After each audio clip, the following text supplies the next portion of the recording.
Let's talk about factorials, combinations, and permutations. First off, a factorial is symbolized with the exclamation point there.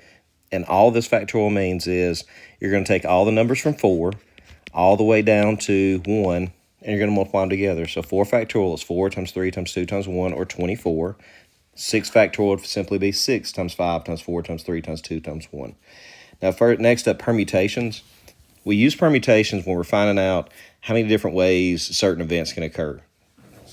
And what we're doing here, we have 3 things to choose from, and we're going to pick 2 of them. So since we're choosing 2 things out of those 3, by the way, with permutation, order matters. So it's going to matter the order that we're choosing them in. So however many choices you have, you're going to put that many blanks. Whatever you're choosing from, the first choice that you make, you have 3 different things to choose from. Once you've chosen it, now you only have 2 things to choose from. Multiply those together just like you did factorials. There's 6 ways this can happen. Let's do one more of those before we do some combinations. So you have 4 things to choose. 1, 2, 3, 4. You're choosing from 5 different things.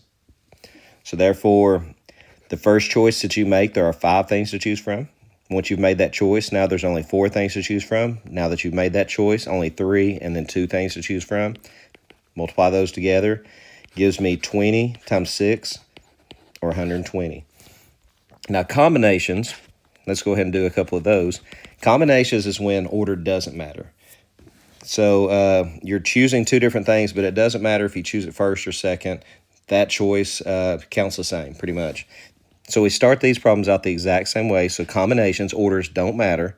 So we do 2 blanks, just like we did up here. We've got 3 things to choose from and then 2 things to choose from. If it's a combination, to get rid of that order, what we're going to do is whatever the second number is, however many choices you're making, we're going to divide by that number factorial. So this is simply 3 times 2 divided by 2 times 1. You can make cancellations. Final answer is 3 over 1, or there are 3 different ways if we divide out that order. Now let's do a second one.